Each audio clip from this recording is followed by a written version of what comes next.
I'm really pleased to be able to join the discussion, the conversation. We've already had 3 really interesting, thought-provoking presentations.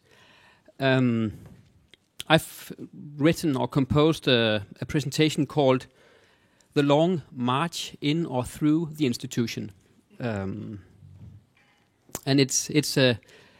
I'll apply a fairly basic strategy comparing the notion of the long march in the institution, comparing the meaning of that term or that strategy in the late 60s to the way it's being applied today.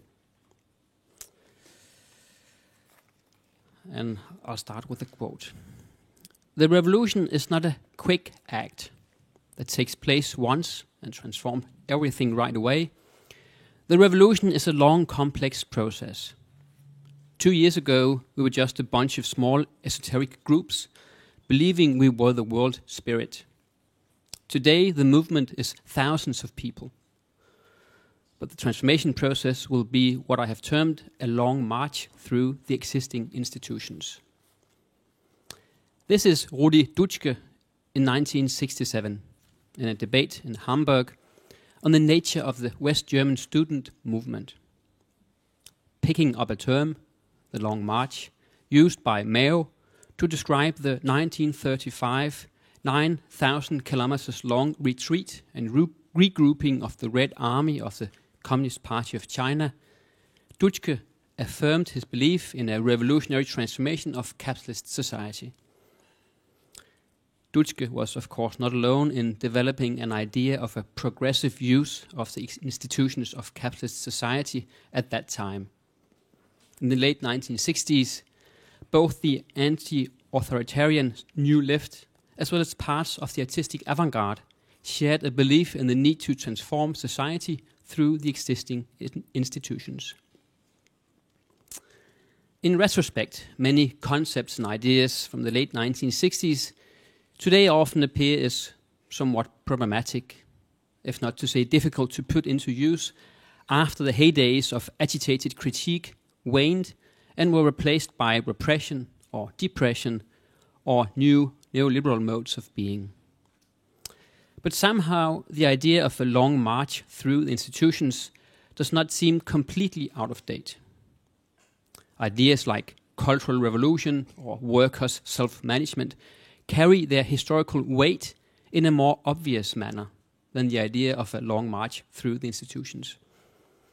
The promises and failures of ideas like cultural revolution or self-management the promises they once expressed seems to have destined them to oblivion. But not so the concept of the long march through the institutions. And in recent years, this idea, this strategy or concept, has indeed resurfaced either explicitly or indirectly in both politics and art. When we return to Dutschke, we are immediately confronted with a paradox. Because while most contemporary theorists or activist artists use the term as a description of a progressive, but I'll argue largely reformist political project, Dutschke used the term to describe a revolutionary process. His goal was a communist revolution, nothing less than a complete overhaul of capitalist society. Dutschke was an anti-authoritarian communist active in the West German student opposition in the late 1960s, as most of you probably know. After Dutschke joined the German SDS, the student union in 1965, he soon became the most prominent voice in the movement and quickly came to play a central role in the mobilization of the West German youth against the Vietnam War in the late 1960s. The notion of this long march through the institution was used by Dutschke to conceptualize the revolution as a long and long-lasting project, not only consisting in a quick overhaul, a state coup, where the revolution was a quick fix taking place from one day to the next. The revolution, according to Dutschke, was a much more encompassing and complex process. thus the idea of a long march. As Dutschke himself phrased it in a television interview with the novelist Günter Grass in 1967, I quote, "The difference between past revolutions is, among other things, that our revolutionary process will take a long time. It will be a very long march." According to Dutschke, it was not possible to reform the existing institutions, including the West German parliament. The point was thus not to reform the institutions and put them to different use, but to use them in the revolutionary struggle and somehow make them obsolete from within. The institutions had to be overthrown through a sustained, internally differentiated revolutionary process. With this idea, with this notion of the long march, Dutschke was, of course, as I said before, referring to Mao and the Chinese Communist Party's giant logistic march through China. But it was in fact more Italian Marxist philosopher Antonio Gramsci and his ideas of cultural hegemony that was the source of inspiration for Dutschke. In his writings, Gramsci had stressed that the revolutionary transition would be a process and would not be a sudden collapse of bourgeois capitalist society. Therefore, the left should prepare itself for a long march, preparing the revolution and mobilizing the subaltern classes. The left thus ought to engage in an ideological class war in civil society, achieving hegemony within one or more hegemonic apparatuses like the school or the church, thus working within the bourgeois state against the state. Before achieving state power, before becoming the ruling class, the workers had to appropriate the ideological state apparatuses of capitalism, Gramsci argued. As he wrote, a social group or class can and indeed must already exercise leadership, be hegemonic, before winning governmental power. Gramsci thus stressed the ideological nature of power in modern capitalist society. In other words, that it was important to stage a fight in the ideological sphere, in what we, following Althusser, could call the ideological state apparatuses. Gramsci, in a certain sense, arguing that politics has to do with images and representations. Dutschke appropriated Gramsci's notion of an ideological class war.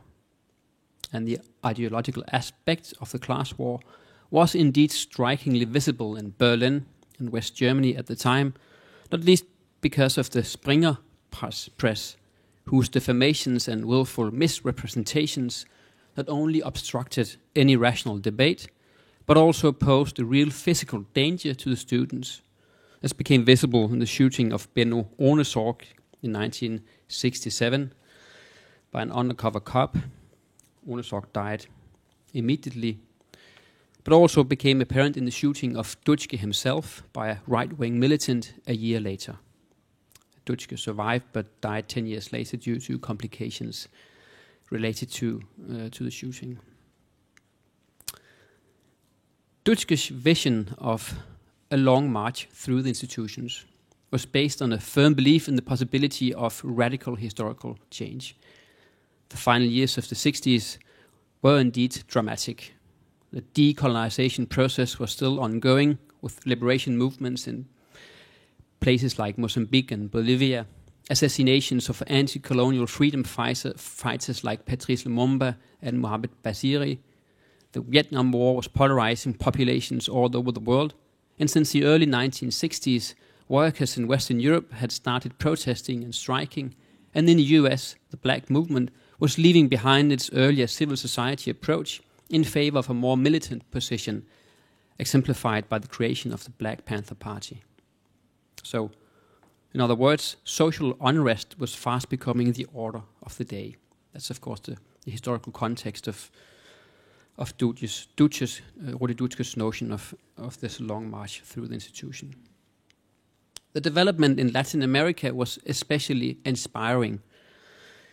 Here, Fidel Castro and the former Bolivian doctor Che Guevara had managed to stage a revolution in Cuba, in 1959, bringing down the local dictators supported by the US.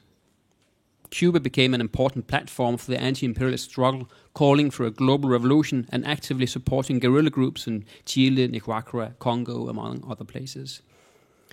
The French Althusser pupil and philosopher Régis Debray went to Cuba and wrote La Révolution dans la Révolution, The Revolution in the Revolution, containing a text titled Latin America, The Long March, presenting feudalism and its guerrilla warfare. Dutschke picked up Debray's account of the long march of feudalist guerrilla warfare and presented the German student movement as being involved in a kind of guerrilla-like war in the census of capitalist accumulation, not in the manner of the Red Army faction with terrorist attacks, but more in the sense of infiltrating the institutions of society, operating like Marx's beloved mole, digging holes in capitalist society, undermining it from within, introducing ideas of direct democracy in schools, the media, the family, etc.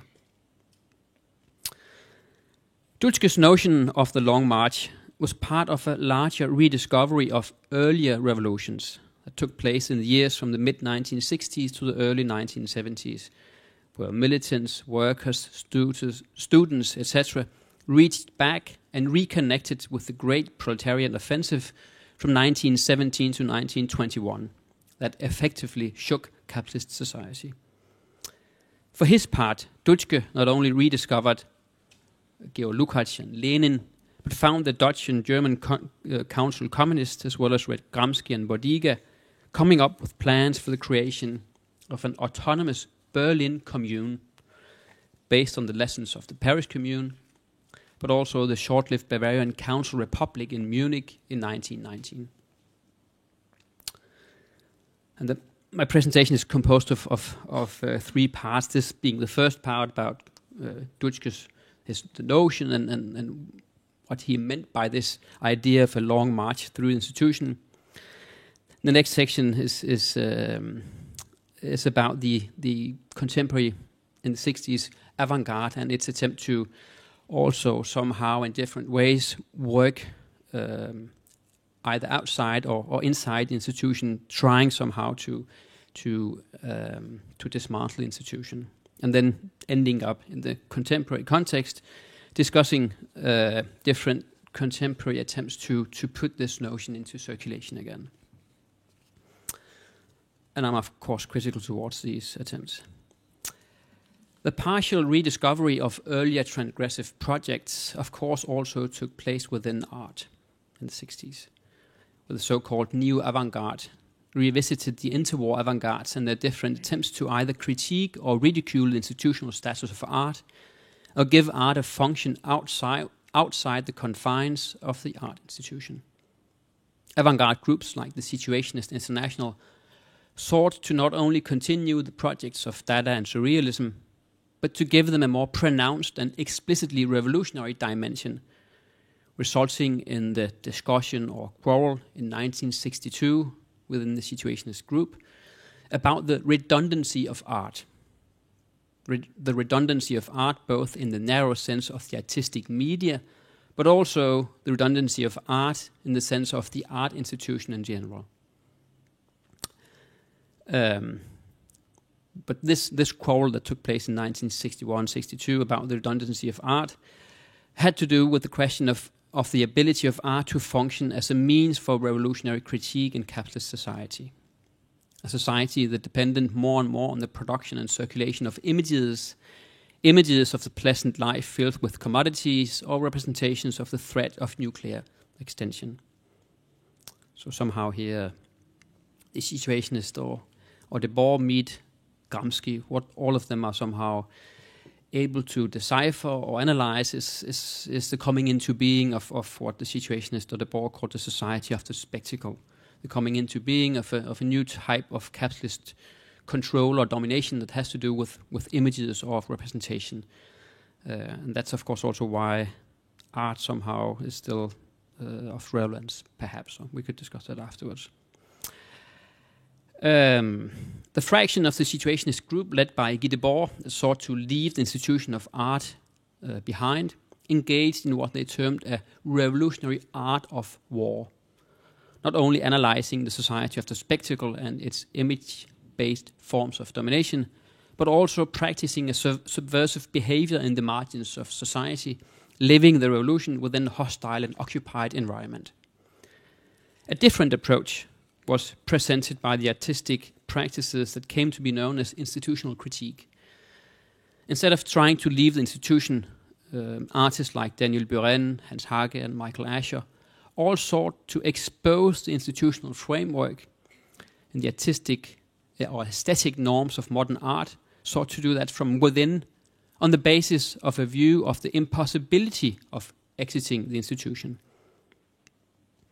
The Situationists were forced to leave art behind in favor of what they hoped would be revolutionary activities, while the artists associated with institutional critique stayed behind, practicing what they regarded as subtle displacements in the institution, not believing that it was possible to find some free realm outside art beyond recuperation. Of course, it was institutional critique that was to have lasting importance within art, within the contemporary art institution, and not the Situationists. In the early 1990s, artists like Andrea Fraser, Faidar Mali, Fred Wilson, Christian Philipp Müller, and many others relaunched institutional critique, not only analyzing the museum and gallery, but also analyzing the role of the artist, focusing on the forms of artistic subjectivity permitted and produced in the art institution. Although this was partly already present in artists like Botars, the new generation thus made visible the conditions of possibility of the artist performing or engaging in critique of the institution, exemplified by Andrea Fraser's performances where she is or performs stressed and incoherent museum guides or shaking performance lecturers. But this turn towards yet another level of meta-critique somehow seemed to move institutional critique even further away from any kind of revolutionary critique, leaving the self-critical artist as a tired or desperate, cynical, post-political artist, convinced of the almost ontological impossibility of ever exiting the institution or being able to reach outside to a non-art audience. As Andrea Fraser summarized the position in 2005, we are trapped within our field. Not only was there no outside, it was no longer even possible to envision one. As she continued, with each attempt to evade the limits of the institutional determination to embrace an outside, we expand our frames and bring more of the world into it. So bringing the world into art, not art outside. But we never escape it, she writes. In that way, what we could term complicit critique was dangerously close to ending up as a defeatist stance where any kind of critique was somehow suspended. Art and the figure of the artist is not only part of the problem as conditioned by capitalist society, art is at the same time able to articulate a muted critique of capitalism and also consolidates capitalist society. But this somehow seemed to become the main problem. Institutional critique ending up being trapped in institution, unable to even imagine an outside, becoming a kind of Biedermeier of criticality, where it sits comfortably inside the institution, paying it the ultimate homage of deconstructing the institution. In this world, the world of the global art institution, it doesn't really make any sense to engage in some kind of post-situationist escape attempt. Everybody prefers the compromised prestige and benefits of the art world, at best reducing and enclosing more general questions in the field of art. But within the last few years, this is the last part, within the last couple of years, we've seen yet another turn when it comes to the question of the institution. One aspect of this development is, of course, related to the financial crisis, or just the crisis, and the coming into being of a global protest movement resisting the austerity programs most European nation states have turned to in order to socialize the loss of the financial breakdown. the place occupation movement, starting in Tunisia, moving to Egypt, elsewhere in North Africa and the Middle East, and showing up in Greece, Spain, ending up in Occupy Wall Street, was the first large-scale opposition to a 40-year-long neoliberal crash landing, where living standards have fallen, and more people all over the world have been forced into precarious labor or simply been excluded from the capitalist production process altogether. Although the financial crisis has not caused any real political changes in government policies anywhere, it does, and that's important to stress, it does represent a major ideological breakdown of neoliberalism that seems unable to re-establish its previous more than 30-year-long dominance. No new ruling ideology has seen the light of the day, and we seem to be headed into a long period of geopolitical chaos with competing powers and the slow dismantling of US hegemony. That's a really brief presentation of the present global situation. But in this new situation of crisis and breakdown, where nations in the EU are forced through draconic austerity measures and nations in the Middle East and North Africa are turned into battlefields, there has been different attempts to formulate visions of a retaking of the institutions of art, cultural institutions, and political institutions that have been hollowed by cascades of neoliberal reforms. The British cultural critic Mark Fisher, for instance, has argued that now might be the time to embed oneself into the old institutional forms of the BBC and the Labour Party. As he phrases it, mainstream media, mainstream institutions are not monoliths, but a terrain, a battlefield, on which to fight and engage in popular experimentalism, content neither to remain in the margins nor to replicate the existing forms of the mainstream. In a text co-written with German art historian, art critic Nina Müntmann, Fischer explicitly links his argument to the financial crisis, writing that since the financial crisis of 2008, the ideological field is radically open in a way that has not been the case for at least 30 years. In other words, they write, the ground is for the taking. Fischer and Müntmann presents their argument as a critique of a certain Gilles Deleuze, Antonio Negri, Ian stance, which they considered to be obsolete due to the crisis. Negri's notion of exodus and Deleuze's notion of a line of flight might have been relevant in an earlier period, but according to Fischer and Müntmann, they in fact were only able to mirror a neoliberal management rhetoric of networks and participation. Now we have to move back into the institutions in a kind of Gramscian project, they argue. Fischer and Müntmann explicitly refer to Gramsci and his notion of hegemony through Chantal Mouffe, who provides the two with their political vocabulary. In a talk presented at the Truth is Concrete seminar or event in Graz in 2012, Mouffe outlined a project of engaging strategically with institutions in accordance with what she termed a pluralistic perspective. Plural perspective.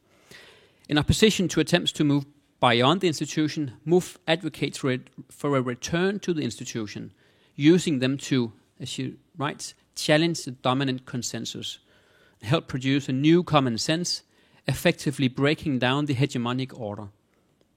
Critical artistic strategies can play an important role in this change of the common sense of neoliberalism, paving the way for an agonistic political praxis, establishing a new hegemony.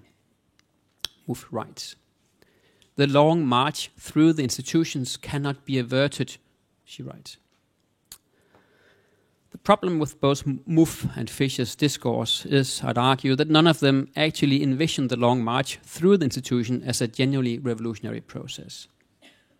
And that's, of course, the difference between their use of the notion and Dutschke's, and why it's relevant to go back to the late 60s and look at the way the term was put into circulation at that time. The problem with Mouffe and Fischer's discourse discourses is that none of them actually envision the long march through the institution as a genuinely revolutionary process. It's all about reforming the institutions of capitalist society, putting them to a different use. But confronted with a number of dramatic developments, not least the biospheric meltdown, the question is if that's enough. A different use of the institutions of capitalist society is probably not going to cut it.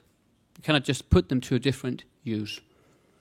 The problem being that capitalism constitutes what the German value theorist Robert Kurz calls domination without subject, where the subject is not man, but capital.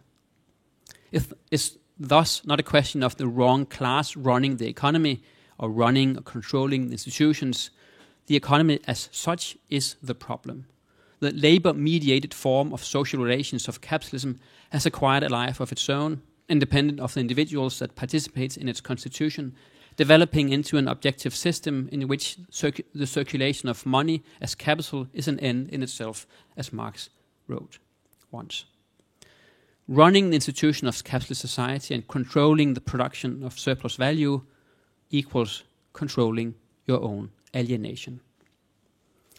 For Dutschke, the point was to dismantle the institutions from the inside, from within, with a view of creating something completely different. The long march through the institutions was a synonym for the negation of capitalism. In other words, the abolition of capitalist society and all its mediating forms, such as money and wage labor. The present situation, going back to the original notion of the long march through the institutions, will perhaps not be a bad start, and will perhaps enable us to avoid the worst reformist pitfalls and remember the revolutionary project working within and walking through while exiting and destroying the institutions.